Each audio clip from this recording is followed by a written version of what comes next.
ড্রামার শুরুতেই আমরা এই ড্রামার ফিমেল লিড মেনকে দেখতে পাই, যে লুজি নামের একটি মেয়ের সাথে ঝগড়া করছিল। আসলে দুজনে একই কোম্পানিতে জব করে আর একে অপরের রাইভাল। তবে মেনের প্রজেক্ট ধোঁকা দিয়ে লুজি নিজের করে নিয়ে নিয়েছে। এটা নিয়ে কথা কাটাকাটি হলে লুজি ওকে একটা চড় মারে। সিন এখানে কাট হয়। পরের সিনে আমরা দেখি মেং নিজের জব ছেড়ে চলে এসেছে। এখানে মেংয়ের বান্ধবী ফ্যাং ওকে দেখে অনেক অবাক হয়ে যায়। ফ্যাং একজন সিঙ্গেল মাদার ছিল। এতদিন পর দুজন দুজনকে দেখে বেশ খুশি হয়েছিল। এরপর মেং বাড়ি আসে, যেখানে ওর আন্টি আর দাদি একসাথেই থাকতো। মেং আসতে না আসতেই আন্টি ওকে জানায় যে সে নাকি মেংয়ের জন্য একটি ছেলে দেখেছে, যে একজন ডক্টর, আর তার নাম হচ্ছে গাও, এবং সে আজই এখানে আসছে মেনকে দেখতে। আন্টির সব কথা মেন খুবই বিরক্ত হয়। তবে দাদি ওকে বোঝায় সে এখন একটা বাচ্চার মুখ দেখতে চায়, কারণ ওদের পরিবারের কারোরই বেবি নেই, শুধুমাত্র একটাই ভরসা, সেটা হলো মেন। ওরা মেনকে রেডি হতে পাঠিয়ে দেয়। তো কিছুক্ষণ পর ডাক্তার গাও সেখানে চলে আসে। এটা বুঝতে পেরে মেং তাড়াতাড়ি রেডি হতে থাকে। নিচে আমরা একটি ডেলিভারি ম্যানকে দেখতে পাই। ওপর থেকে কিছু একটা পড়ায় ছেলেটা তখন উপরের দিকে তাকায়, আর সে উপরে মেংকে দেখতে পায়। আসলে মেং পালানোর চেষ্টা করছিল। মেং ছেলেটির কাছে হেল্প চায়, এতে ছেলেটি ওকে নিচে নামতে সাহায্য করে। অন্যদিকে আন্টি ঘরে গিয়ে মেংকে দেখতে পায় না।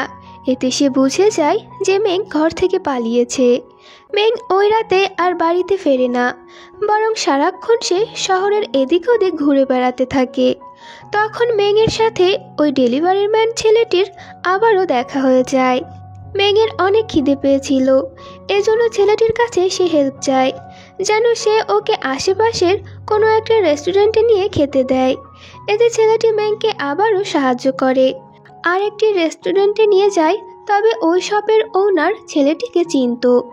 আসলে এই ছেলেটির নাম হলো জিন, আর ও এতটাই হ্যান্ডসাম যে মেয়েরা ওর পিছনেই পড়ে থাকতো।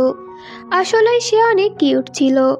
এরপর মেং ভয়ে ভয়ে বাড়ি আসে, যেখানে সবাই ওর জন্য অপেক্ষা করছিল। সবাই মিলে মেংকে অনেক বকা দেয়। মেং বলে দেয় আসলে ওর নাকি নিজের থেকে বয়সে ছোট ছেলেদের পছন্দ।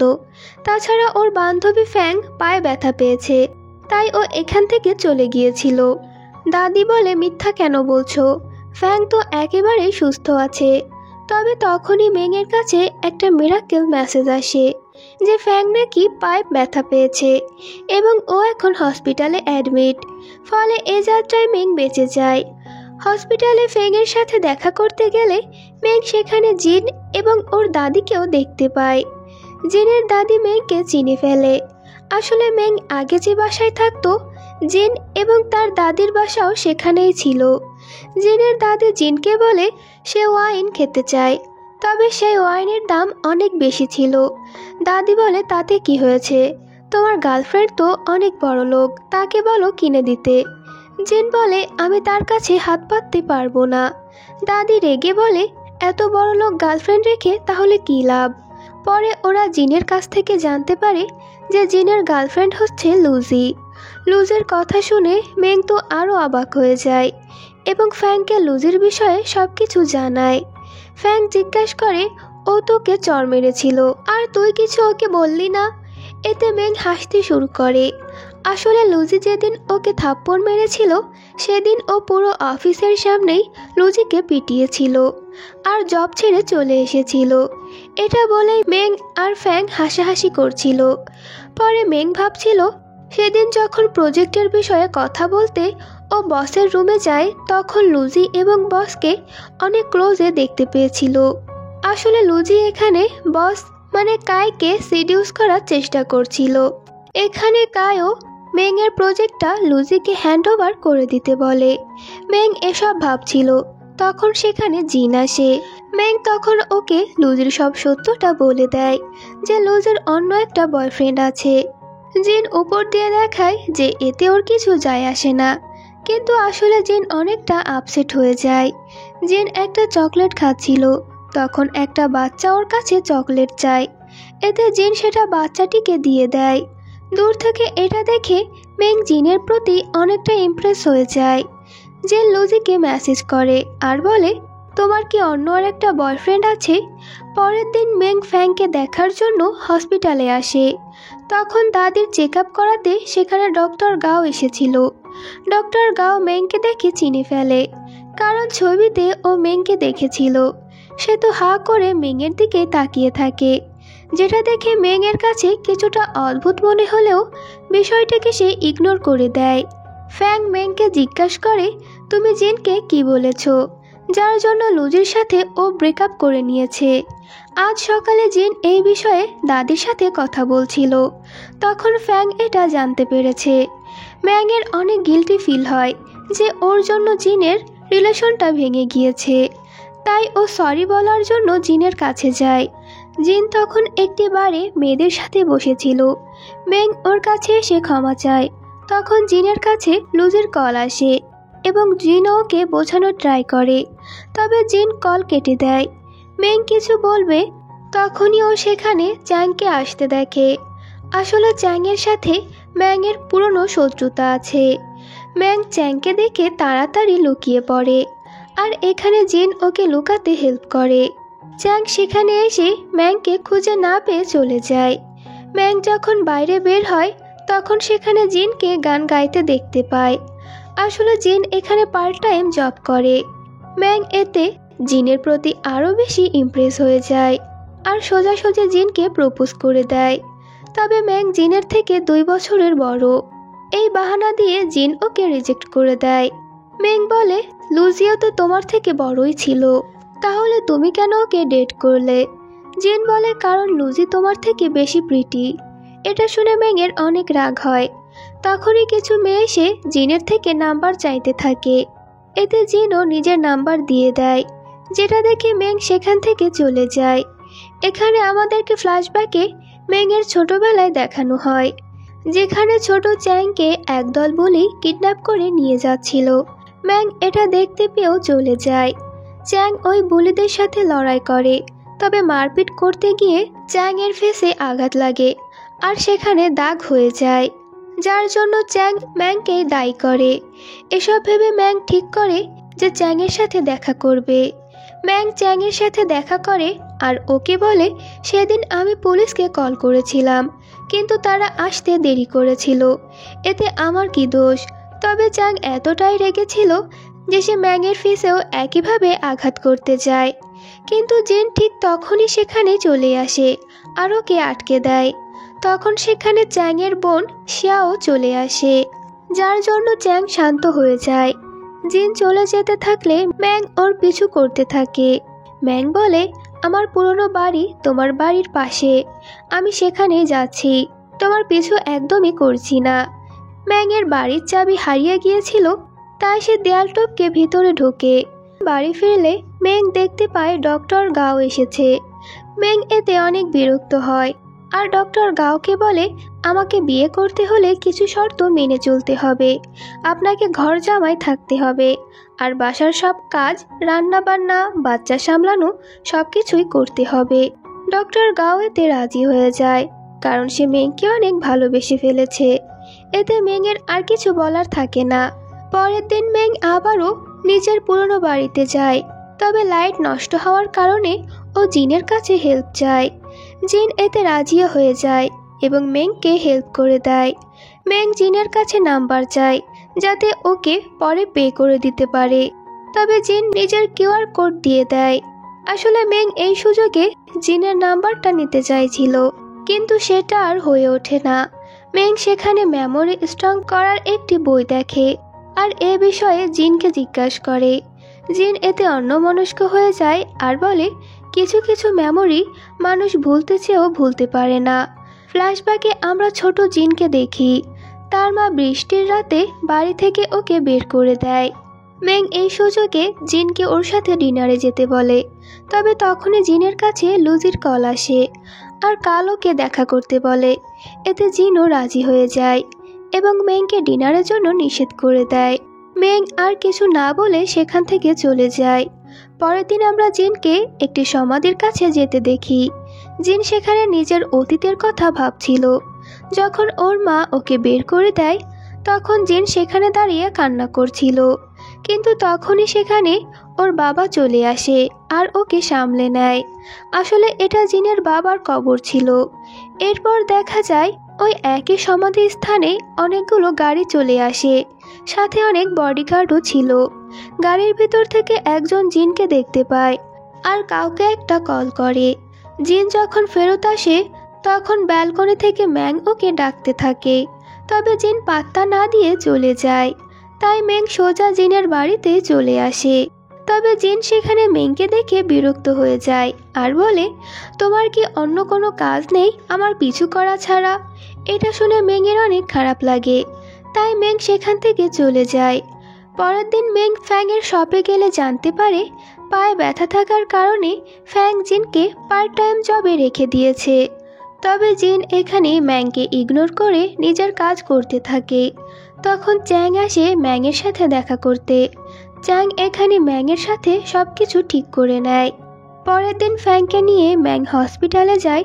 ম্যাংয়ের সাথে জিনের দাদি দেখা হয়ে যায় এবং ওরা একসাথে কথা বলতে থাকে। দাদি জিজ্ঞাসা করে, তুমি কি জিনকে লাইক করো? ম্যাং বলে, আরে না, এমন কিছু না। এতে দাদি বলে, লুকোনোর কিছু নেই, আমি জানি। আর জিনের ব্যবহারে তুমি কিছু মনে করো না। আসলে ছোটবেলা থেকেই ওর মা ওকে সহ্য করতে পারতো না এবং ওকে বিদেশে পাঠিয়ে দিয়েছিল। জিনের বাবাই একমাত্র ওকে ভালোবাসতো, তবে সে মারা যাওয়ার পর জিনের মা ওকে মেরেই ফেলতে চেয়েছিল, কিন্তু আমি কোনো মতে জিনকে বাঁচিয়ে নিজের কাছে এনেছি। এসব শুনে মেংয়ের জিনের জন্য অনেক খারাপ লাগে। মেং এরপর দাদিকে নিয়ে একটি শপে যায়, যেখানে ও জিনকে একটি বয়স্ক মহিলার সাথে দেখতে পায়। মেং মনে করে টাকার বিনিময়ে জিন এই মহিলার সাথে ডেটে এসেছে, তবে ওর ভুল ধারণা ভেঙে যায়। আসলে মহিলাটি জিনকে মডেলিংয়ের কাজের জন্য হায়ার করেছিল। তবে ডিল ফাইনাল করার সময় মহিলাটি জিনের হাতে কাটা একটি চিহ্ন দেখতে পায় এবং বলে সরি, কিন্তু কোনো মডেলের গায়ে কাটা চিহ্ন থাকলে আমরা ওই মডেলকে নিই না। এটা বলে ডিল ক্যান্সেল করে সেখান থেকে চলে যায়। জিন মেংকে জিজ্ঞাসা করে, তুমি এখানে কেন এসেছো? এতে মেং দাদিকে দেখায়। জিন কিছু না বলে সেখান থেকে চলে যেতে থাকে। তখন মেং ওকে আটকায় আর বলে, আমার জন্য যেহেতু তোমার কাজটা হাতছাড়া হলো, তাই আমি তোমাকে হেল্প করতে চাই। এটা বলে মেং জিনকে নিয়ে একটি ক্লিনিকে চলে আসে আর সেখানে ওর হাতে ট্রিটমেন্ট করতে থাকে। মেং জিজ্ঞেস করে, তোমার হাতের আঘাত লাগলো কি করে? জিন বলে, আসলে আমার মা আমাকে লাইক করে না, সেই আমাকে আঘাত করেছিল।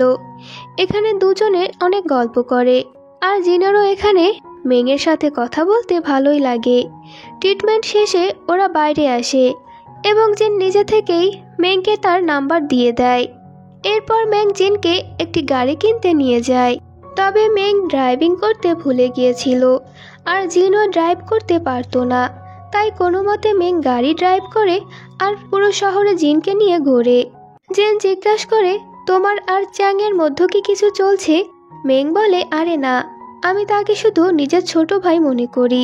তবে অন্যদিকে আমরা চ্যাংকে দেখি যে ড্রাঙ্ক হয়ে ফ্যাংয়ের কাছে কান্নাকাটি করছিল আর বলছিল, আমি তো শুধু মেংকেই পছন্দ করি, কিন্তু সে আমাকে দেখলেই শুধু পালিয়ে যায়, আমাকে একটুও পাত্তা দেয় না।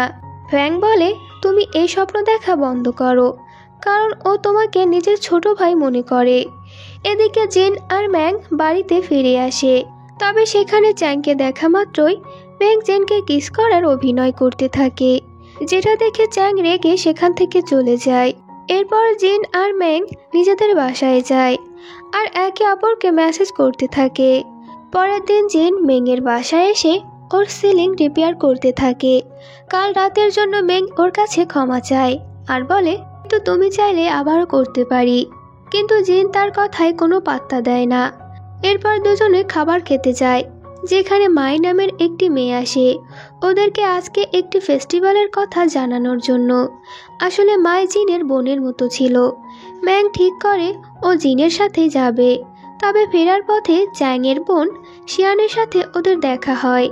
শিয়ান আবার জিনকে লাইক করত, তাই ওর সাথে ফেস্টিভ্যালে যেতে বলে, যেটাতে মেংয়ের অনেক রাগ হয়। যাই হোক, সন্ধ্যায় মেং একটি ট্রেডিশনাল ড্রেস পরে রেডি হয়ে যায় এবং জিনও একটি সুন্দর ড্রেস পরেছিল। দুজনকে একসাথে ফেস্টিভ্যালে আসতে দেখে শিয়ান তো আরও বেশি অবাক হয়ে গিয়েছিল। সেখানে মিং আর জেন মিলে একসাথে ফেস্টিভ্যালে এনজয় করে। পরের দিন দুজনে একসাথে কথা বলছিল, তখনই সেখানে লুজি চলে আসে। লুজি এখানে মেংকে দেখে অনেক রেগে যায়, তবে এতে মেংয়ের কোনো কিছু যায় আসে না। মেং জিনকে বলে, তুমি তোমার এক্সের সাথে কথা বলে নাও। এটা বলে মেং সেখান থেকে চলে যায়। লুজি জিনকে অনেক বোঝানোর চেষ্টা করে যে ওর আর কোনো বয়ফ্রেন্ড নেই, তবে জিন কোনো মতেই ওর কথায় বিশ্বাস করে না, যেটাতে লুজি সেখান থেকে চলে যায়। অন্যদিকে ম্যাং সিসিটিভি ক্যামেরায় চেক করছিল লুজি চলে গেছে কিনা। আসলে ওর অনেক জেলাস ফিল হচ্ছিল, তবে এটা ম্যাং স্বীকার করতে চাচ্ছিল না। ফ্যাং তখন সোজা জিনকে ভিডিও কল করে দেয় আর মেংয়ের কাছে দিয়ে দেয়। তো জিনও ব্যাপারটা বুঝতে পারে, তাই সে ব্যাক ক্যামেরায় মেংকে দেখায় যে লুজি এখান থেকে চলে গিয়েছে। এবার গিয়ে মেংয়ের অনেক ভালো লাগে। পরের দিন মেংয়ের একটা বান্ধবীর বিয়ে ছিল, যেখানে লুজিও এসেছিল। দুজন দুজনকে অনেকভাবে অপমান করার ট্রাই করে। লুজি জিনকে কল করে এবং ওখানে আসতে বলে, তবে জিন সেখানে কোনো মতেই আসতে রাজি হয় না। কিন্তু পরে যখন জিন শোনে সেখানে মেং গিয়েছে, তখন ও আসতে রাজি হয়ে যায়। তখন সেখানে জিন আসে আর নিজের কোট মেংয়ের গায়ে দিয়ে দেয়। জিন মেংকে নিয়ে একটি বিচে যায়, আর তখনই জিনের মা জিনকে কল করে আর বলে, আমার শরীরটা খুব একটা ভালো না, তুমি আমার সাথে দেখা করতে আসো। তবে জিন কল কেটে দেয়। মেং এ বিষয়ে জিজ্ঞাসা করলে জিন ওকে কিছুই বলে না। মেং এরপর একটা শপে যায় আর সেখানে ও অনেক ড্রিঙ্কস করে ফেলে এবং জিনের জন্য একটা নতুন গান গায়। এরপর জিন মেংকে নিয়ে হোটেলে আসে আর ওকেও রুমে পৌঁছে দেয়, কিন্তু মেং তখন জিনকেও ভিতরে টেনে নেয় আর নিজেও ঘুমিয়ে যায়। কিছুক্ষণ পর মেংয়ের ঘুম ভাঙে। মেং জিনকে বলে ওকে একটি চান্স দিতে। জিন বলে, যদি কিছু করার হতো তাহলে আমি করতে পারতাম। মেং বলে, আমিও তো সেটাই চাই, যাতে জিন অনেক ক্লোজে আসে। কিন্তু কিছু না হয়ে জিন লাইট অফ করে সেখান থেকে চলে যায়। মেং এতে স্মাইল করতে থাকে। জিন বের হলে সেখানে লুজি আসে। লুজি জিনকে মেংয়ের থেকে দূরে থাকতে বলে এবং ওকে উল্টোপাল্টা বোঝানোর চেষ্টা করে, তবে জিন ওকে পাত্তা না দিয়ে চলে যায়। পরে আমরা জিনকে দেখি ও ঠিক করে নেয় নিজের মায়ের সাথে দেখা করতে যাবে। মেং আর ফ্যাং দেখে বাইরে স্নোফল হচ্ছিল। এতে মেং জিনের জন্য খুবই চিন্তা হয় যে যদি জিনের জন্য পা পিছলে পড়ে যায় তখন কি হবে। এই সময় আবার ভিডিও করে ফ্যাং ওটা জিনকে সেন্ড করে। জিন এটা দেখে হাসতে থাকে আর ম্যাংকে সাথে সাথে মেসেজ করে বলে, স্নোফল অনেক সুন্দর লাগছে আর আমি তো বাড়িতেই আছি। মেং জিনের মেসেজ পেয়ে অনেক খুশি হয়ে যায়। এরপর জিন ফ্লাইট ধরে নিজের মায়ের কাছে আসে, যে এখন হসপিটালে অ্যাডমিট ছিল। তবে জিন জানতে পারে এই মহিলা মানে ওর মা ওকে ডেকেছে শুধুমাত্র বোন ম্যারুর জন্য। আসলে ওনার ঠিক হতে শুধুমাত্র প্রয়োজন বোন ম্যারুর। অন্যদিকে জিনের জন্মদিন উপলক্ষে ম্যাং ওর সাথে দেখা করতে আসে। তখন ও মায়ের থেকে জানতে পারে যে জিন ওর মায়ের সাথে দেখা করতে গিয়েছে, আর ওর মা ওকে ডেকেছে শুধুমাত্র বোন ম্যারুর জন্য। এতে ম্যাংয়ের অনেক খারাপ লাগে। এদিকে আমরা জিনকে দেখি, যাকে ওটিতে নিয়ে যাওয়া হয় এবং অপারেশন করা হয়। আমরা জিনের মাকে তার ছোট ছেলের কাছে দেখি। আসলে জিনের মা ওকে মিথ্যা বলেছে, বোন ম্যারু তার জন্য নয় বরং তার ছেলের জন্য নিচ্ছে। মূলত জিন তার সৎ ছেলে এবং এটা হচ্ছে তার আপন ছেলে। অপারেশনের পর জিনের অনেক কষ্ট হচ্ছিল। তখন মেঘ ওর কাছে যায়, তবে জিনের এখনও হুঁশ ফেরেনি। মেঘ কিছু ফল কেনার জন্য বাইরে যায়। তখন জিনের হুঁশ ফিরে আসে। জিন প্রথমে মিংকে কল করে আর বলে, আমি একটি কাজের জন্য জিংবে এসেছি, আসার সময় কি তোমার জন্য চিজ কেক নিয়ে আসবো? এতে মেং বুঝতে পারে যে জিন এখনও জানে না যে ও এখানেই এসেছে, আর মিং এটা জিনকে বুঝতেও দেয় না। জিনের মা জিনের কাছে আসে আর ওকে অনেক টাকা দেয়, তবে জিন সেই কার্ডটা ডাস্টবিনে ফেলে দেয়। এরপর বাইরে আসলে জিন সেখানে মেংকে দেখতে পায়। মেং বলে, ভাবলাম আমি তোমাকে পিক আপ করতে চলে আসি। জিন ওকে চিজ কেক দিয়ে দেয় আর মেং সেটা নিয়েও নেয়। এরপর দুজনে বাড়িতে ফিরে আসে। মেং জিনকে জন্মদিনের উইশ করে আর ওকে একটি গোল্ড ফিশ গিফট করে। তাছাড়া মেং জিনের জন্য নিজের হাতে কেক বানিয়ে এনেছে। জিন তখন মেংয়ের ফোনে ফ্লাইট ডিটেলস দেখতে পায় এবং জিজ্ঞাসা করে, তুমি কি জিনবেতে গিয়েছিলে আমাকে দেখার জন্য? মেং বলে হ্যাঁ। তো জিন জিজ্ঞাসা করে, তাহলে আমাকে কেন বলনি? আমি তো ভেবেছিলাম সেটা শুধুমাত্র স্বপ্ন ছিল। মেং বলে, আমি তোমাকে বলিনি কারণ তুমি নিজেই আমাকে তোমার মায়ের সত্যিটা জানাতে চাওনি। এটা বলে মেং চলে যায়। জিন এরপর ওই গোল্ড ফিশটা দেখে আর মেংয়ের দেওয়া কেক খেতে থাকে। পরের দিন জিন চলে আসে মেংয়ের বাড়ির কাজের সাহায্য করতে। এখানে জিন একটি পুরনো ক্যামেরা দেখে, যেটাতে মিং এবং মেংয়ের বস কায়ের কিছু ফটো ছিল। জিন এটা দেখে অনেক জেলাস হয়। মিং বলে, তুমি কেন এত জেলাস হচ্ছ? তুমি তো আমার বয়ফ্রেন্ড না। এতে জিন আর কিছু বলে না। দুজন একটি মার্কেটে যায়, তবে জিন এখনও রেগেছিল, যেটাতে মেং ওকে নিয়ে মজা ওড়ায়। ওই মার্কেটে মেং একটি গাড়ি দেখে। গাড়ির ওনারের হাতে একটি আংটি ছিল, ঠিক একই রকমের লকেট মেংয়ের মাও পরতো। আসলে মেং যখন ছোট ছিল তখন কোনো একটা কারণে ওর মা সুইসাইড করেছিল, তবে কেন সেটা কেউই জানে না। মেং তখন ওই গাড়ির পিছু করে, তবে কিছুই ধরতে পারে না। বাসায় এসে মেং বিষয়টা নিয়ে অনেক আপসেট হয়ে পড়ে। পরে মেং জানতে পারে ওই গাড়িটা নাকি একটি ক্লাবের সামনে দেখা গেছে। মেং রেডি সেডি হয়ে ওই ক্লাবে চলে আসে আর রিং পরা ওই লোকটির সাথে ফ্লার্ট করতে থাকে। মেং জানতে পারে ওই লোকটি আংটিটি নাকি একটি লোকের থেকে কিনেছে। তখন সেখানে জিন চলে আসে আর মেংকেও সাথে আসতে বলে। মেং ইশারা দিয়ে জিনকে চলে যেতে বলে, তবে জিন রাজি হয় না এবং এই লোকটা ছিল একজন বড় স্মাগলার। তার মেং এবং জিনের উপর সন্দেহ হয় এবং গুন্ডা পান্ডাদের ওদের পিছনে লাগিয়ে দেয়। জিন ওদের সাথে ফাইট করতে থাকে। ততক্ষণে সেখানে চ্যাং পুলিশ নিয়ে চলে আসে। পুলিশ সবাইকে ধরে নেয়। ম্যাং তো জিনের আঘাত থেকে অনেক কষ্ট পায় আর ওর অনেক কেয়ার করতে থাকে, যেটা দেখে চ্যাংয়ের অনেক জেলাস ফিল হয়।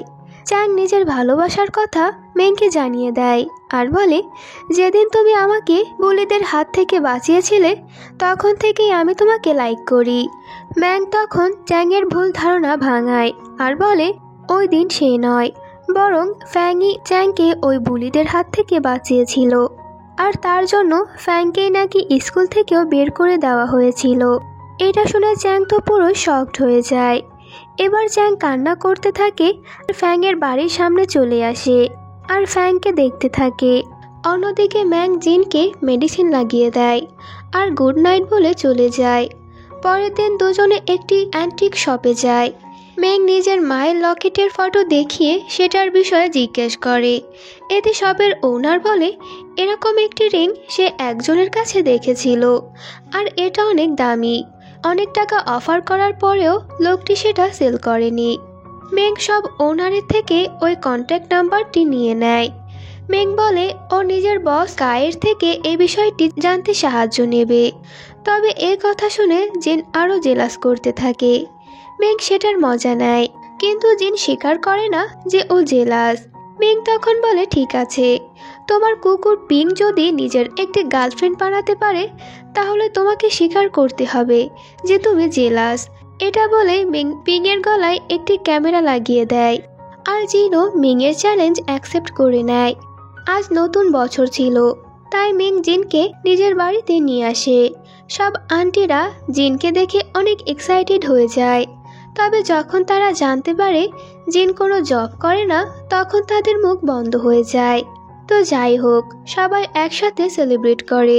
তবে রাতে দাদির কাছে গিয়ে জিন কান্না করতে শুরু করে। তখন আমরা ফ্ল্যাশব্যাকে দেখি আন্টিরা জিনকে নিয়ে কথা বলছিল যে জিন নাকি মিংয়ের যোগ্য না।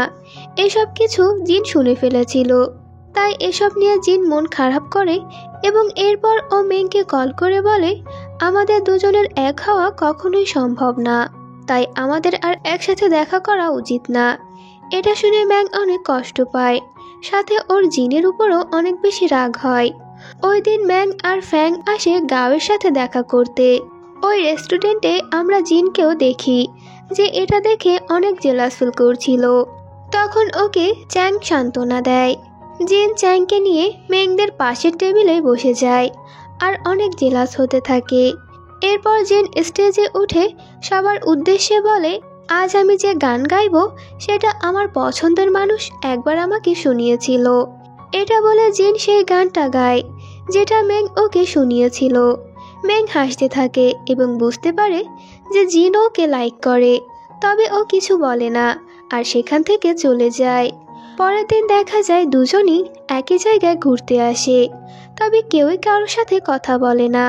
মিংয়ের কাছে গাও মেসেজ করে আর এক জায়গায় ঘুরতে যাওয়ার কথা বলে, তবে মিং ওকে নিষেধ করে দেয়। তবে পরক্ষণে জিনের মনে হয় যে মিং আবার গাওয়ের সাথে ঘুরতে যায়নি তো, তাই জিন আবারও সেখানে আসে কিন্তু মিংকে দেখতে পায় না। তখনই সেখানে মিং চলে আসে। জিন তখন মিংকে প্রপোজ করে দেয়, তাই এবারও আর জিনের উপর রেগে থাকতে পারে না। পরে দুজনে একসাথে ডেটে যায়, কিন্তু ফ্যাংয়ের কাজ চলে আসায় ফ্যাংয়ের ছেলে জিয়ানকেও ওদের সাথে আনতে হয়। তবে জিয়ান নিজের মতোই থাকে, ওদেরকে জ্বালাতন করে না। এদিকে ওরা দুজন বাড়িতে চলে আসে। তখন মেং জিজ্ঞাসা করে তুমি লুজিকে ডেট কেন করছিলে? উত্তরে জিন বলে দেয় ওর দাদি ওকে সবসময় বিয়ের জন্য চাপ দিচ্ছিল, এজন্য লুজিকে মিথ্যা গার্লফ্রেন্ড বানিয়েছিল। তবে লুজির সাথে ওর তেমন কোনো সম্পর্ক ছিল না। এটা শুনে মেং খুশি হয়ে যায়। ওই দিন দুজনেই দাদির সাথে দেখা করে আর তারা নিজেদের রিলেশনশিপের বিষয়ে জানায়। এতে দাদি অনেক বেশি খুশি হয়ে যায়। মেং আর জেন একটি রেস্টুরেন্টে খাবার খেতে যায়। তখন অন্যদিকে আমরা মাইকে দেখতে পাই কিছু লোক মাইকে মডেলিংয়ের জন্য নিয়ে এসেছিল, তবে এটা ছিল আন্ডারগার্মেন্টের মডেলিং। মাই এতে রাজি হতে চায় না, কিন্তু লোকগুলো জোর করে ওকে রাজি করায়। তবে এ বিষয়ে জানা মাত্রই জিন আর মেং সেখানে চলে আসে। জিন মাইকে নিজের বোনের মতোই মনে করত, তাই লোকটির উপর সে অনেক রেগে যায়, কিন্তু কোনো মতে নিজেকে সামলে নেয়। এরপর ওরা মাইকে বাড়িতে নিয়ে আসে। মাই এখনও শখের মধ্যে ছিল। মেং তখন ওকে সান্ত্বনা দিচ্ছিল। বাইরে জিন দাঁড়িয়েছিল। মায়ের চোখে চোখ রাখার ওর সাহস হচ্ছিল না ভাই হিসেবে। মেং বের হলে জিন ওকে ধন্যবাদ দেয় এবং তারা দুজন অনেক ভালো সময় স্পেন্ড করে। আর এগুলোর ফটো ক্লিক করে মেং ওয়েবসাইটে পোস্ট করে। এটা আবার মিংয়ের বস কাই দেখতে পায় আর মেংকে কল করে, তবে মেং কল ওঠায় না। মেংকে কলে না পেয়ে কাই তো সোজা পরের দিনই ওর সাথে দেখা করতে চলে আসে। কাই মেংকে বলে তুমি আবারও আমার কাছে ফিরে আসো, আমি তোমার জন্য সব কিছু করতে রাজি আছি। তবে মেং ওকে পরিষ্কার না বলে দেয়, কিন্তু সেই রাস্তা দিয়েই আবার জিন আর চ্যাং ফ্যাংয়ের সাথে দেখা করতে আসছিল। তখন জিন দূর থেকে মেং আর কাইকে একসাথে দেখে ফেলে। এতে ওর অনেক রাগ হয়। ফ্যাং জিনকে এখানে দেখে নেয় আর তাড়াতাড়ি মেংকে মেসেজ করে জানিয়ে দেয়। জিন বাড়ি এসে মন খারাপ করে বসে থাকে। তখন একটি মেয়ে আসে আর ওর সাথে ফ্লার্ট করতে থাকে, কিন্তু জিনও ওকে বলে দেয় আমার গার্লফ্রেন্ড আছে। রাতের বেলায় মেন বাড়ি ফিরে আসে আর জিনকে কথা দেয় যে কখনোই ও কায়ের সাথে আর দেখা করবে না।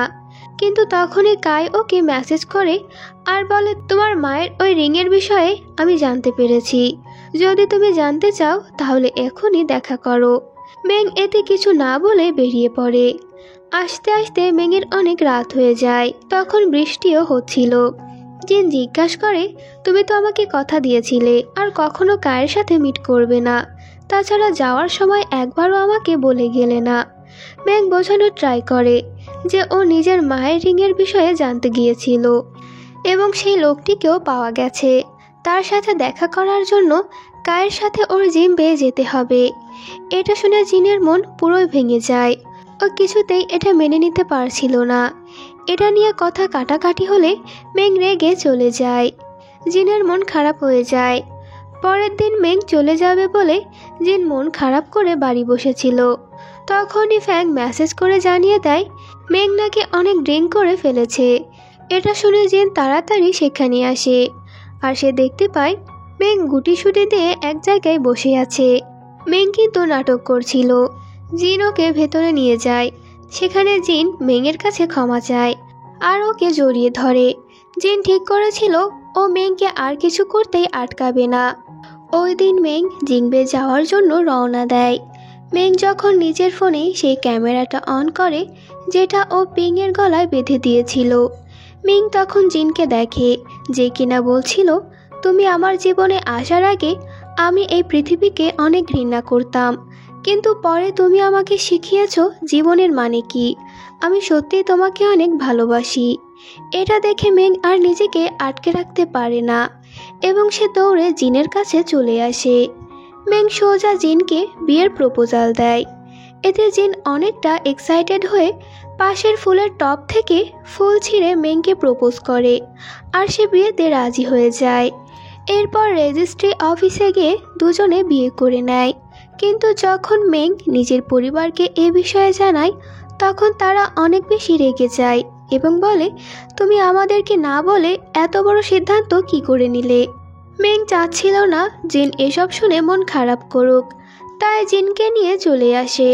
তবে জিন বলে তারা এখন আমার শ্বশুর বাড়ির লোক, তাই তাদেরকে মানানো এখন আমার দায়িত্ব। এটা বলে জিন যখন ভেতরে যায় সে দেখতে পায় সবাই তো একসাথে মিলে মেংয়ের বিয়ের সেলিব্রেশন করছে। যখন ওরা পিছনে ফিরে জিনকে দেখে তখন সবাই তো ভ্যাবাচেকা খেয়ে যায়।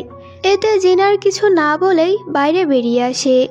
পরের দিনে আমরা মেংকে জিংবে যেতে দেখি। আসলে জিন ওকে 1 মাসের টাইম দিয়েছে। যদি এই 1 মাসে ও ফিরে না আসে তাহলে জিন মেংয়ের জন্য অপেক্ষা করা ছেড়ে দেবে। মেং ওকে কথা দেয়। এরপরই মেং জিংবে চলে আসে। এ সময় জিং ওদের ফটো ক্লিক করে পোস্ট করে, যেটা আবার চান এবং জিন দেখে। তখন সেখানে লুজি আসে।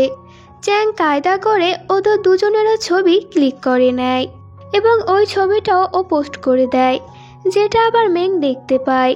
মেং এতে তাড়াতাড়ি সেখানে চলে যায়। রাতে ও জিনকে ভিডিও কল করে আর লুজির সাথে ওই ফটোর বিষয়ে জিজ্ঞাসা করে। জিন বলে তাহলে চ্যাংয়ের প্ল্যানটা কাজ করেছে, তুমি দেখছি সত্যিই অনেক জেলাস। মেং বলে আচ্ছা, তাহলে আমাকে জেলাস করানোর জন্যই তোমরা এসব করেছো। এটা নিয়ে দুজনে মজা করতে থাকে। তখনই আবার কাই আসে মেংয়ের কাছে আর ওকে আবারও তার কাছে ফিরে আসতে বলে। তবে মেং বলে এখন আমি বিবাহিত, তাই এসব কথা বলা বন্ধ করো। এসব কিছু আবার জিনও শুনছিল। মেং কায়ের মুখের উপর দরজা বন্ধ করে দেয়। কিন্তু পরের দিন জানতে পারে কাই ওই লোকটাকে, মানে যার কাছে ওর মায়ের রিং আছে, সেই লোকের সাথে মিটিং ক্যান্সেল করে দিয়েছে। মেং রেগে কাইকে কল করে। কাই বলে তুমি যদি আমার কাছে ফিরে না আসো তাহলে আমি তোমাকে হেল্প করব না। তবে মিং কল কেটে দেয় আর এক জায়গায় গিয়ে মন খারাপ করে জিনকে কল করে। কিন্তু জিন আবার ওর সাথে ভালো করে কথা বলছিল না, যার জন্য মেং অনেক কষ্ট পায়। কিন্তু তখনই পিছনে ফিরে মেং জিনকে দেখে, যে কিনা সব ছেড়ে ওর কাছে চলে এসেছে। মেং এটাতে অনেক খুশি হয়ে যায়, আর ওদের দুজনের মধ্যে আবারও রোম্যান্স স্টার্ট হয়ে যায়। তখন আবার কাই মেংকে কল করে আর তাকে সরি বলে এবং বলে আমি তোমাকে হেল্প করতে রাজি আছি। কিন্তু এবার মেং তাকে নিষেধ করে দেয় আর বলে যে এখন আমার হাজব্যান্ড চলে এসেছে, সেই এখন আমাকে সাহায্য করবে, তোমার সাহায্যের দরকার নেই। পরের দিন দুজনে ওই স্মাগলারের সাথে দেখা করতে যায় আর তার কাছে ক্ষমা চায়। মিস্টার চ্যান বলে আরে কোনো ব্যাপার না, ভাগ্যিস তোমরা আমাকে পুলিশে ধরিয়ে দাওনি, নাহলে এখনো আমাকে পালিয়ে থাকতে হতো। মেং তার কাছে আংটির বিষয়ে জিজ্ঞাসা করলে মিস্টার চিন তাকে সব বলে দেয়। মিস্টার ওয়াং নামে একজন লোকের থেকে আংটিটা সে কিনেছিল আর তার ঠিকানা ওদেরকে দিয়ে দেয়। মেং আর জিন ওয়াংকে ধরতে সেই হোটেলে আসে, তবে তার আগেই ওয়াং বের হয়ে যায়। মেং এটা দেখে তার পিছু নেয়। আমরা ওয়াংকে জিনের মায়ের সাথে দেখা করতে দেখি। আসলে মেংয়ের মায়ের মৃত্যুর পেছনে এদেরই হাত আছে, যেটা নিয়ে জিনের মাকে ওয়াং হুমকি দিতে থাকে। মেং সেখানে চলে আসে, তবে ঢুকতেই পারছিল না। তখনই সেখানে জিং আসে। জিং ওকে ঢুকতে সাহায্য করে, তবে ততক্ষণে সেখান থেকে ওয়াং আর জিনের মা চলে গিয়েছিল।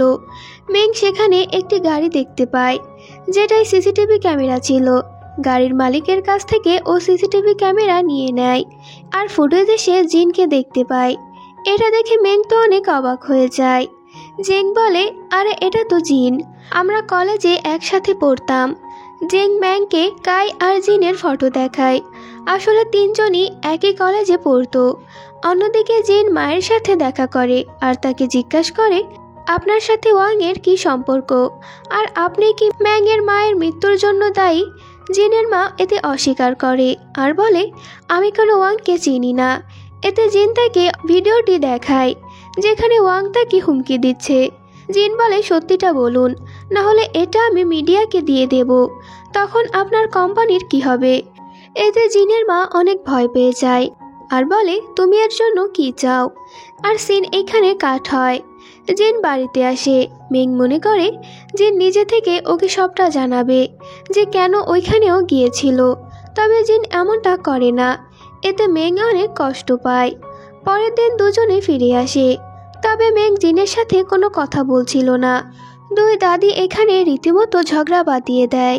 আসলে ওনারা ছোটবেলার বান্ধবী, একে অপরকে সহ্য করতে পারে না, আবার একে অপরকে ছাড়া থাকতেও পারে না। অন্যদিকে ফ্যাংকে দেখানো হয়, যার কাছে ওর হাজব্যান্ড মিন আসে। মিনের অনেক টাকা ধার হয়েছিল, এই জন্য ফ্যাংয়ের থেকে জোর করে টাকা নিতে যেতে থাকে। কিন্তু তখনই সেখানে চলে আসে চ্যাং এবং ম্যাং। ওরা দুজনে মিলে মেনকে ইচ্ছামতো ধোলাই দেয় এবং ওকে পুলিশেও ধরিয়ে দেয়। তখন সেখানে জিন আসে, তবে মেং আবারও ওকে ইগনোর করে দিয়ে চলে যায়। রাতের বেলায় মেং বাড়ি ফিরলে জিন ওকে জিজ্ঞাসা করে তুমি আমাকে ইগনোর কেন করছো? মেং বলে একটা সম্পর্কে কেউ যদি কোনো কথা লুকিয়ে রাখে তাহলে সেই সম্পর্ক টেকে না। এটা বলে সে চলে যায়। জিন তখন মনে মনে ভাবতে থাকে। ওর মা ভয় পেয়ে ওকে জিজ্ঞাসা করে তুমি আসলে কি চাও? জিন তখন বলেছিল কোম্পানির 15% শেয়ার আমাকে দিতে হবে, তাহলে আমি সব সিক্রেট রাখবো এবং এই ভিডিও দুটো ডিলিট করে দেব। এতে জিনের মা রাজি হয়ে যায়। আসলে জিনের মনে তখন অন্য কিছু চলছিল। পরের দিন মেং দেখে যে জিনিসপত্র গুছিয়ে কোথাও একটা যাচ্ছে। মেং এতে জিনের পিছু করতে থাকে এবং এয়ারপোর্টে চলে আসে। জিন আসলে জিম্বেতে আসে এবং হানবেই কোম্পানি মানে ওর মায়ের কোম্পানিতে ঢোকে। মেং তখন পেছন থেকে দেখছিল। তখনই সেখানে কাই আসে আর বলে কাল হানবে কোম্পানির সাথে আমার একটি মিটিং আছে, তুমি চাইলে আবারও আমার কোম্পানিতে জয়েন করতে পারো। মেং এতে রাজি হয়ে যায়। পরের দিন মিটিংয়ে মেং চলে আসে। জিনও ওকে দেখে অবাক হয়। মিটিং শেষে জিন আবার জিজ্ঞাসা করে তুমি তো আমাকে কথা দিয়েছিলে কায়ের কোম্পানিতে আর কখনোই জয়েন করবে না। মেং জিনের কথায় পাত্তা না দিয়ে চলে যায়। রাতে মেং নিজের হোটেলে আসলে সেখানে জিন আসে। মেং জিজ্ঞাসা করে তুমি এখানে কেন? জিন বলে, আমি তোমার হাজবেন্ড, তাই আমি এখানে আসতেই পারি। মেং তখন ওকে ডিভোর্স পেপার দিয়ে দেয় এবং সই করে দিতে বলে। জিন এতে অনেক অবাক হয়ে যায় আর বলে, তুমি এসব কি করছো? আমি তোমার ভালোর জন্যই এসব করেছি। তুমি আমার মাকে ভালো করে চেনো না, সে তোমার অনেক বড় ক্ষতি করে দিতে পারে। এজন্যই তো আমি তোমাকে এসবের থেকে দূরে রাখতে চাচ্ছি। তবে মেং কোনো কথা শোনে না এবং বলে, তুমি সই করে এখান থেকে চলে যাও। জিনও আর কথা না বাড়িয়ে চুপচাপ সেখান থেকে বেরিয়ে যায়। অন্যদিকে লুজি কায়ের কাছে আসলে কাই ওকে চলে যেতে বলে আর বলে, তোমাকে এখন আমার কোনো দরকার নেই। এতে লুজিও অনেক কষ্ট পায়। পরের দিন কাই আর মেং হানবাই কোম্পানিতে আসলে জিন ওকে বলে, তোমার কোম্পানির সাথে আমরা যে প্রজেক্ট করেছিলাম সেটা আমি ক্যান্সেল করে দিচ্ছি, আর ওই প্রজেক্ট লুজিকে দিয়েছি। তখন সেখানে লুজি আসে। এটা শুনে কাই তো অনেক রেগে যায়, কিন্তু মেং ওকে শান্ত করে। মেং এখানে আবারও জিনকে ভুল বোঝে এবং কায়ের সাথে সেখান থেকে চলে যায়। ফ্ল্যাশব্যাকে দেখা যায় লুজি জিনকে হুমকি দেয় আর বলে, যদি তুমি প্রজেক্ট আমাকে না দাও, তোমার আর মেংয়ের বিয়ের বিষয়ে আমি তোমার মাকে বলে দেব। তখন তোমার মা মেংয়ের সাথে কি করবে তা বুঝতেই পারছো। জিন মেংয়ের কথা ভেবে ও এই প্রজেক্ট ওকে দিয়ে দিতে রাজি হয়। ওই দিন মেং বাড়ি ফিরে আসে, সাথে জিনও ওর পিছু আসে। মেং তখন ওকে ইগনোর করে, কিন্তু তখনই সেখানে ওই দুজন দাদিরাও চলে আসে। আসলে জিন আসার আগেই দাদিদেরকে কল করে দিয়েছিল যাতে মেং ওকে ইগনোর না করতে পারে। মেং অনেক চেষ্টা করে যাতে দাদিরা সেখান থেকে চলে যায়, তবে তারা পরিষ্কার বলে দেয় যে তারা আজ এখানেই থাকবে। ফলে দুজনকেই একই রুমে থাকতে হয়। পরের দিন প্রজেক্টের কাজে মেং কনস্ট্রাকশন সাইটে যায়। জিনও সেখানে গিয়েছিল। কাজের সময় একটি ছেলে মেংয়ের উপর অ্যাটাক করে, তবে সময় মতো জিন ওকে বাঁচিয়ে নেয়। জিন দেখে ছুরিটা আসলে নকল। তখনই সেখানে কায় আসে, আর দুজনকে একসাথে দেখে জিনের উপর তার রাগ ওঠে। মানে ও তো জানতো না যে জিনই মেংয়ের হাজবেন্ড। এরপর জিন খোঁজ লাগিয়ে জানতে পারে ছেলেটিকে লুজি পাঠিয়েছিল, তাই ও লুজিকে ওয়ার্নিং দেয়। এমনকি মেংও এটা জানতে পেরেছিল, আর ও লুজিকে একটি ফটো সেন্ড করে যেখানে ও ওই ছেলের সাথে লুজির ফটো ছিল। লুজি এতে ভয় পেয়ে যায়। মেং বলে, আমার কাছে তুমি ক্ষমা চাও, তাহলে আমি কাউকেই এই বিষয়ে বলবো না। পরক্ষণেই দেখা যায় দুজন একসাথে ড্রিঙ্ক করে। লুজি এখানে ওর কাছে ক্ষমা চেয়ে নেয়। আসলে ওদের মধ্যে শত্রুতা থাকলেও একে অপরের ক্ষতি চায় না। লুজি শুধু মেংকে ভয় দেখাতে চেয়েছিল। লুজি আরও বলে, আমি নিজেই জিনকে হুমকি দিয়েছিলাম যাতে ও আমাকে প্রজেক্টটা দেয়, না হলে তোমার আর ওর বিয়ের বিষয়ে আমি ওর মাকে বলে দেব। জিন তোমাকে বাঁচাতেই এই কাজটি করেছে, তাই তুমি ওকে ভুল বুঝো না। পরের দিন জিন মেংকে গাড়িতে করে নিয়ে যাচ্ছিল। মেং বলে, তার মানে তুমি গাড়ি চালাতে পারো, কিন্তু আমাকে মিথ্যা কথা বলেছিলে। জিন তখন নিজের অতীতের কথা মেংকে বলে। অতীতে ও যখন জানতে পারে যে ও ওর বাবার বায়োলজিক্যাল ছেলে নয়, তখন ও অনেক ডেসপারেটলি গাড়ি চালাচ্ছিল। ফলে ওদের গাড়িটির অ্যাক্সিডেন্ট হয়ে যায় এবং ওকে বাঁচাতে গিয়ে ওর বাবা মারা যায়। তখন থেকে জিন গাড়ি চালাতে ভয় পায়, কিন্তু মেং ওর জীবনে আসার পর ও সব কিছু থেকে ওভারকাম করতে পেরেছে এবং ও নিজের বাবার মতো মেংকেও হারাতে চায় না, তাই ওর থেকে কথাগুলো লুকাচ্ছিল। এবার মেং ও জিনকে ক্ষমা করে দেয়। অন্যদিকে কাই তো সব সুন্দর করে সাজিয়েছিল মেংকে প্রপোজ করবে বলে। সিসিটিভিতে জিং এটা দেখে ফেলে। যখন আবার কাই নাচতে নাচতে মেংকে প্রপোজ করতে যাচ্ছিল, এটা দেখে জিং তাড়াতাড়ি গিয়ে কাইকে আটকে নেয়। কাই জোর করে ভিতরে যেতে গেলে কাউকে দেখতে পায় না, কারণ ওরা সেখান থেকে চলে গিয়েছিল। যেটা দেখে কাইকের মন অনেক খারাপ হয়ে যায়। তবে পরে জিং ইয়াংকে জানিয়ে দেয় যে ও অন্য একজনকে লাইক করে। এতে ইয়াংও কষ্ট পেয়ে চলে যায়। অন্যদিকে আজ ফ্যাংয়ের অফিসিয়ালি ডিভোর্স হয়ে যায়, যেটাতে ও অনেক খুশি হয়ে যায় আর ম্যাংয়ের সাথে বাড়ি পার্টি করতে আসে। তখন ওখানে বাড়ি অনেকগুলো ছেলে আসে আর ওদের সাথে ফ্লার্ট করতে থাকে। ম্যাং আর ফ্যাংও এতে মজা নিতে থাকে। ওদের একটা ছবি উইচ্যাটে পোস্ট করলে সেটা চ্যাং আর জিনও দেখে নেয় এবং তাড়াতাড়ি সেখানে আসে। জিন ম্যাংয়ের পাশের একটি ছেলেকে বলে, তোর সাহস তো কম না, তুই কিভাবে আমার বউয়ের পাশে বসে আছিস? অন্যদিকে চ্যাং ফ্যাংয়ের কাছ থেকে সবাইকে সরিয়ে দেয়। এরপর ওরা দুজনও ম্যাং এবং ফ্যাংয়ের সাথে এনজয় করতে লাগে। জিন আর ম্যাং এখানে অনেকটা ক্লোজে চলে আসে। তখনই সেখানে ইয়াং আসে। ইয়াং এটা দেখে রেগে চলে যায়। ম্যাং, জিন আর চ্যাং খোঁজ নেয় ঝো নামের একটি ছেলের বিষয়ে, যে ম্যাংয়ের উপরে অ্যাটাক করেছিল। ঝো একটি উন্নত আশ্রমে থাকতো, আর একই আশ্রমে ম্যাংয়ের মাও কাজ করত। ওরা সেখানে ঝোয়ের সাথে মিট করতে যায়। তবে ঝো অনেক রেগে যায় আর বলে, অতীতে তোমাদের কোম্পানির জন্য এই অনাথ আশ্রমের বাচ্চাদের ভবিষ্যৎ নষ্ট হয়েছিল। ম্যাং কিছু জিজ্ঞেস করলে ঝো উত্তর না দিয়েই চলে যায়। তখন সেখানে আশ্রমের হেড আসে আর ওদেরকে সব কিছু জানায় যে বহু বছর আগে মেংয়ের মা এই আশ্রমে কাজ করত এবং মেংয়ের মায়ের ফ্রেন্ড হলো মিস্টার ওয়াং। তারা একসাথে হানলিন নামের একটি প্রজেক্ট হ্যান্ডেল করছিল, কিন্তু এর জন্য এই অনাথ আশ্রমের বাচ্চাদের জীবন শেষ হয়ে যায়।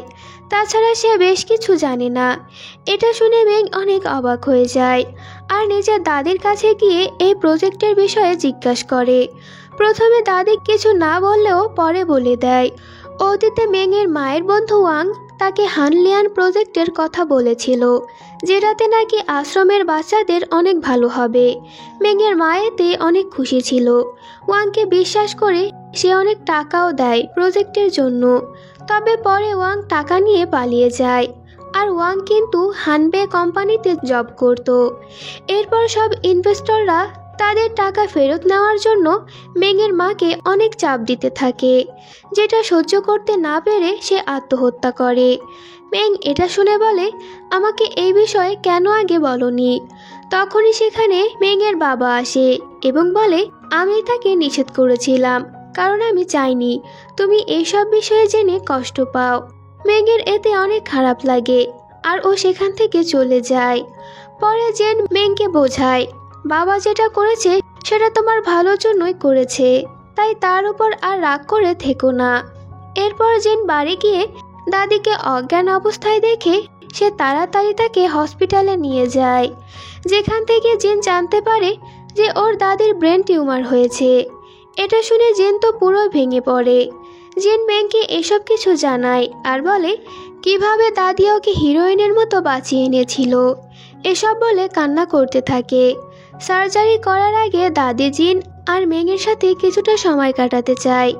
এতে ওরা দাদিকে বাসায় নিয়ে আসে এবং একসাথে অনেক সুন্দর টাইম কাটায়।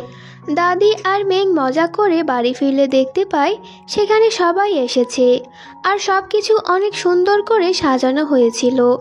আসলে জিং আর মেং তো অনুষ্ঠান করে বিয়ে হয়নি, তাই ওদের দুজনের বিয়ের জন্য সব সাজানো হয়েছে। কিছুক্ষণ পর অনুষ্ঠান, তাই দুই দাদি মিলে একসাথে সাজুগুজু করতে থাকে। ফ্যাং মেনকে অনেক সুন্দর করে সাজিয়ে দেয়। জেন নিজের বউকে নিতে আসে, তবে আন্টিরা আর ফ্যাং মিলে কিছুতে দরজা খোলে না। ওরা জেনকে প্রশ্ন করে, উত্তর দিতে পারলে বউ নিতে পারবে, না হলে পারবে না। জেনও সব প্রশ্নের উত্তর দেয় আর নিজের বউকে নিয়ে যায়। এরপর রিচুয়াল মেনে ওদের বিয়ে হয়ে যায়। মেংয়ের বাবা মেংকে জেনের হাতে তুলে দেয় আর এভাবেই বিয়ের অনুষ্ঠান শেষ হয়ে যায়। চ্যাং ফ্যাংকে অনেক কষ্টে নিজের মনের কথা জানিয়ে দেয়, তবে ফ্যাং তাকে কোনো উত্তর দেয় না। এতে চ্যাং সেখান থেকে চলে যায়। পরের দিন দেখা যায় জিন যে প্রজেক্টটা হ্যান্ডেল করছিল সেই প্রজেক্টের সকল কর্মচারীরা প্রোটেস্ট করছিল। পুলিশ এসে বলে জিন নাকি ইলিগালি জিনিসপত্র ইউজ করছে প্রজেক্টে, তাই ওকে গ্রেফতার করা হবে। জিনকে পুলিশ ধরে নিয়ে যায়। মেং জিনকে নির্দোষ প্রমাণ করতে কনস্ট্রাকশন সাইটে যায় প্রমাণ খুঁজতে। তখন ওরা সেখানে ঝোকে দেখতে পায়। ঝো বলে, আরে তোমরা আমাকে ভুল বুঝছো। ঝোয়ের কাছে একটি ভিডিও ছিল যেটাতে স্পষ্ট দেখা যাচ্ছে কিছু লোক জিনের আনা জিনিসপত্র বদলে ইলিগাল জিনিস রেখে যাচ্ছে। অন্যদিকে জিনের মা একটি কনফারেন্স রাখে আর বলে, আমি ভাবতে পারিনি আমার ছেলে জিন এমনটা করবে, তার জন্য আমি সবার কাছে সরি বলছি। আসলে জিনের কিছু মানসিক সমস্যা আছে, আমি চিরদিনের জন্য ওকে কোম্পানি থেকে বের করে দেব। মূলত এটা তারই করা একটা প্ল্যান ছিল, জিনকে এই কোম্পানি থেকে সরানোর জন্য। কিন্তু তখনই প্রোডাক্ট চেঞ্জ করায় সেই ভিডিওটি ওদের পেছনে অন করা হয়, আর মেং সেখানে চলে আসে। মেং সবাইকে জানায় ও জিনের ওয়াইফ। জিন পুরোপুরি নির্দোষ। এখানে জো এসে জিনের জন্য সাক্ষী দেয়, যেটাতে জিনের মায়ের প্ল্যান ভেস্তে যায়। তখন দাদি সেখানে এসে সবাইকে জানিয়ে দেয় ছোট থেকে জিনের ওপর ওর মা কতটা অত্যাচার করেছে। এরপর মেং জিনকে পুলিশ স্টেশন থেকে ছাড়িয়ে আনে। মেং ওকে নিয়ে অনেক চিন্তায় ছিল। পরের দিন জো মেংয়ের বাড়িতে আসে, আর এখানে মেংয়ের মায়ের ছবি দেখে বলে, ছোটবেলায় আমি একবার তাকে দেখেছিলাম। জিনের মায়ের সাথে তার কিছু একটা নিয়ে তর্ক হচ্ছিল। মেং এতে অনেক অবাক হয়ে যায়, আর পুরনো একটা অ্যালবাম ঘেটে মেংয়ের ছোটবেলার ছবি পায়, যার সাথে অন্য একটা মেয়েও ছিল। মেং দেখতে পায় ছবির পেছনে ওর মা, তার সাথে জিনের মায়ের নামও লেখা ছিল। দাদিকে এই ছবি দেখালে সে জানায় যে ওরা ছোট থেকে একই অনাথ আশ্রমে বড় হয়েছিল, কিন্তু পরে মানে জিনের মাকে অ্যাডাপ্ট করে নিয়ে যাওয়া হয়, ফলে দুজনেই আলাদা হয়ে যায়। তো কিছুক্ষণ পর জিনের কাছে মিস্টার জিংকের কল আসে, আর সে বলে, মিস্টার ওয়াং আমাকে একটি পেন ড্রাইভ দিয়ে গেছে। এটা এখন একটি হোটেলের লকারে আছে। মেং আর জিন ওটা নিতে সেই হোটেলে আসে, তবে তখন কিছু গুন্ডা ওদের উপর অ্যাটাক করে। জিন ওদেরকে সামলায়, আর মেং পেন ড্রাইভটা নিয়ে বাড়িতে চলে আসে। কিন্তু দুজনে যখন পেন ড্রাইভ অন করে তখন সেখানে কিছুই ছিল না। জিন বলে, মনে হয় মিস্টার জিঙ্ক আমাদেরকে ধোঁকা দিয়েছে। পরের সিনে আমরা দেখি জিনের মা একটি ছেলের উপর অনেক রাগ করছে। এটা কিন্তু সেই গুন্ডাদের মধ্যেই একজন ছিল। সে বলে, তোদেরকে দিয়ে কোনো কাজই হয় না, একটা পেন ড্রাইভও ঠিকমতো আনতে পারলি না। অন্যদিকে মেং জিনের থেকে লুকিয়ে আসল পেন ড্রাইভ বের করে। আসলে মেং জিনকে নকল পেন ড্রাইভটি দেখিয়েছিল। মেং সেখানে একটি রেকর্ডিং শুনতে পায়, যেখানে জিনের মা মিস্টার ওয়াংকে বলে, কোনোভাবে মেংয়ের মাকে প্রজেক্টের জন্য রাজি করাও এবং তারপর টাকাগুলো নিয়ে পালিয়ে যাও। এবার মেংয়ের কাছে সব প্রমাণই চলে এসেছিল। মেং এরপর জিনকে জিজ্ঞাসা করে, আমার মায়ের মৃত্যুর পেছনে যদি তোমার মায়ের হাত থাকে তাহলে তুমি কি করবে? জিন বলে, কে সম্পর্কে আমার কি হয় সেটা আমি জানি না, তবে যে অন্যায় করেছে তার শাস্তি হোক এটা আমি চাই। জিনের এই কথায় মেংয়ের একটু স্বস্তি হয়। পরের দিন দাদির সার্জারি ছিল। সবাই অনেক টেনশনে ছিল। অপারেশন শেষে ডাক্তার জানায় অপারেশন সাকসেসফুল হয়েছে। এতে সবাই অনেক খুশি হয়ে যায়। রাতে বাড়ি ফিরলে হঠাৎ কেউ একজন মেংকে কিডন্যাপ করে নিয়ে যায়। অন্যদিকে জিনের কাছে মেসেজ আসে এবং সেখানে মেংয়ের হাত পা বাঁধা ছবি পাঠানো হয়েছিল। জিন তাড়াতাড়ি সেখানে যায় আর নিজের মাকে দেখে। পাশে একটি গাড়িতে মেংকে বেঁধে রাখা হয়েছিল। গার্ড সেখানে এসে কেরোসিন তেল ঢেলে দেয়, আর জিনের মা একটি লাইটার জ্বালিয়ে নেয়। জিন তাড়াতাড়ি গিয়ে মেংকে বের করার চেষ্টা করে। জিনের মা এটা দেখে অতীতের কথা মনে করে। এটা তো তারই বান্ধবীর মেয়ে, সে কিভাবে ওকে মারবে? তাই সে চলে যেতে শুরু করে। তবে তখনই সেখানে মিস্টার ওয়াং চলে আসে। মিস্টার ওয়াংয়ের লোকেরা সেখান থেকে জিনের মাকে ধরে নিয়ে যায় এবং মিস্টার ওয়াং লাইটার জ্বালিয়ে সেখানে আগুন লাগিয়ে দেয় এবং চলে যায়। তবে কোনো মতে জিন সেখান থেকে মেংকে বাঁচিয়ে আনে। পরের সিনে দেখা যায় জিনের মাকে পুলিশ ধরে নিয়েছে। জিন নিজের মাকে জিজ্ঞাসা করে সে কেন এসব করলো। মা তখন অতীতের কথা বলতে শুরু করে। যখন তাকে অ্যাডাপ্ট করা হয় তখন ওর বাবা ওকে বিদেশে নিয়ে যায়, কিন্তু তার বিজনেস পার্টনার জিনের মাকে ড্রাগ দিয়ে রেপ করে, আর কিছুদিন পর সে প্রেগনেন্ট হয়ে যায়। কিন্তু এই বিষয়ে জানা সত্ত্বেও ওর বাবা ওকে বিয়ে দেয়। মূলত জিন ছিল তার অবৈধ সন্তান। জিন জিজ্ঞাসা করে, তো এজন্য আপনি আমাকে এতটা হেট করেন, কিন্তু মেংয়ের মায়ের সাথে কেন এমন করলেন? জিনের মা বলে, কারণ মেংয়ের মা আমার থেকে অনেক বেশি হ্যাপি ছিল। আমরা একই সাথে বড় হয়েছি, অথচ সে আমার থেকে অনেক বেশি খুশি ছিল। এটা আমি একদমই সহ্য করতে পারিনি। কিন্তু আমি জানতাম না এজন্য সে নিজের জীবন দিয়ে দেবে। আমি জানি জিন তুমি আমাকে অনেক হেট করো, আমিও তোমাকে অনেক হেট করি। তোমার কাছে তো মেং আছে যে তোমাকে সামলাবে, কিন্তু আমার কাছে একমাত্র আমার স্বামী ছিল। তোমাকে বাঁচাতে গিয়ে সেও মারা গিয়েছে, এজন্য আমি তোমাকে হেট করি। জিন এতে আর কিছু বলে না। অন্যদিকে মেংয়ের হসপিটালে জ্ঞান ফেরে। মেং জিনকে সব জায়গায় খুঁজতে থাকে, তবে সে পায় না। অনেক খোঁজার পরও জিনকে জঙ্গলে খুঁজে পায় আর অনেক রাগ করে। জিন তখন ওকে জড়িয়ে ধরে আর আপন করে নেয়। তো এর পরের দিন জিন ওর ছোট ভাইকে নিজের কাছে নিয়ে আসে, আর মেং তার প্রেগন্যান্সি টেস্ট করে জানতে পারে যে তা পজিটিভ এসেছে। মেং এই খবরটা জিনকে দেয়। জিন এটা শুনে তো অনেক বেশি খুশি হয়ে যায়। তো এই উপলক্ষে ওরা পার্টি রাখে, যেখানে ফ্যাংয়ের জন্য চ্যাং একটি গান গায়। ফ্যাং এবার চ্যাংকে একটি সুযোগ দেওয়ার কথা ভেবেছে। মেং আর জিনের পুরো ফ্যামিলির সবাই মিলেই অনেক খুশি ছিল।